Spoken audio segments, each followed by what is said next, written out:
I'm David, reading for reviewer Richard Wakeling.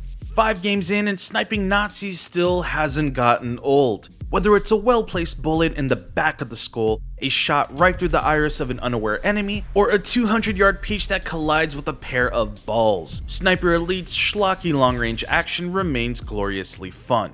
It's in the moments outside of the sniper's scope where the series has previously struggled to compel, but that all changed when Sniper Elite 4 arrived with refined stealth mechanics and massive open-ended maps. In picking up where that game left off, Sniper Elite 5 doesn't feel quite as revolutionary in comparison, but with some smart new additions and a more ambitious emphasis on player agency and experimentation, this is another thrilling Nazi hunting adventure where sniping is king.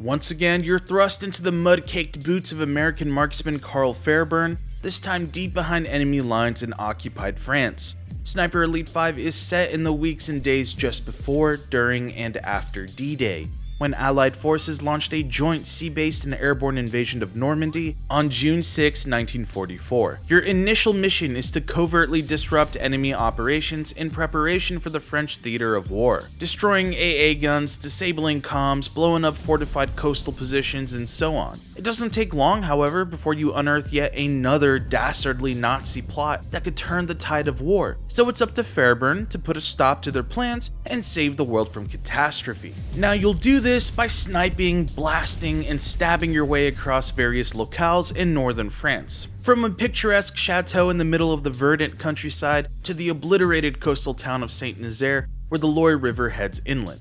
These environments are often gorgeous, especially early on, with the colorful scenery providing a stark contrast to the violent bloodshed happening all around it. Aiming your crosshair at a Nazi's head before taking a deep breath and pulling the trigger still feels magnificent.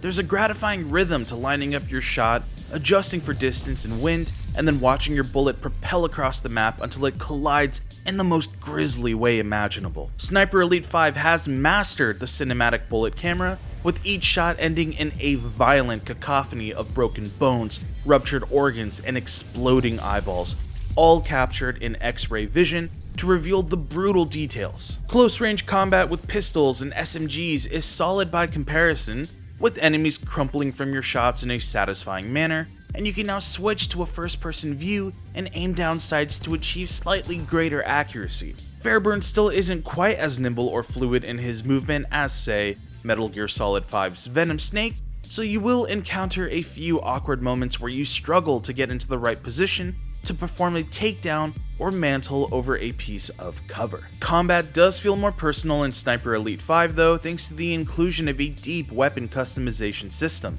There are various workbenches scattered throughout each mission, with each one allowing you to augment your guns with a wide variety of different attachments and add-ons. You can choose from numerous scopes, muzzle attachments, ammo types, foregrips, and more.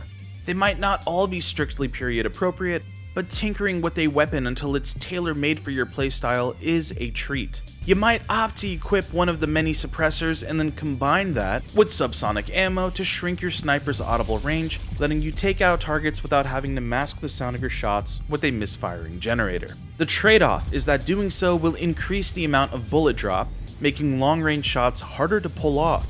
But you can also alleviate this side effect somewhat by equipping other property-enhancing attachments. Taking the stealthy approach is encouraged, but there's nothing really stopping you from charging in guns blazing or adopting a chaotic mixture of the two disparate playstyles. This has been the case in the series before, but Sniper Elite 5 is also more willing to give you increased agency in how you complete a level. Recon planes and French resistance fighters will sometimes provide you with intel on potential routes or points of interest within a level. The maps themselves are absolutely huge too, covering vast swaths of land where a single level might encompass everything from sandy beaches and dense woodland to open fields and small villages.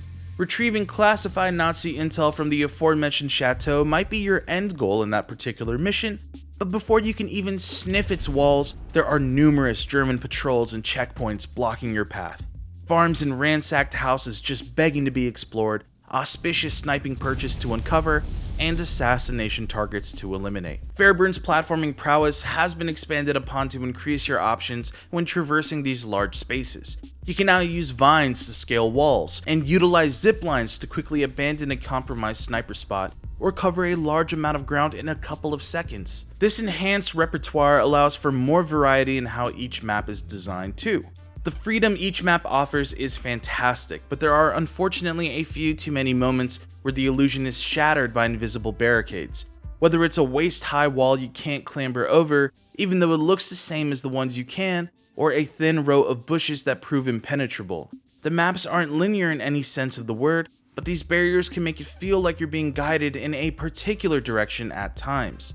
They can also prove frustrating when you're trying to avoid an enemy patrol, only to discover that you're trapped on either side of a path by foliage. The AI is fine for the most part, but the Nazis you're up against do have a habit of oscillating between being deadly and dim-witted at a moment's notice. One of the best aspects of sniping is that if you can do it discreetly, it is possible to kill an enemy who's surrounded by others and send everyone into a mass panic.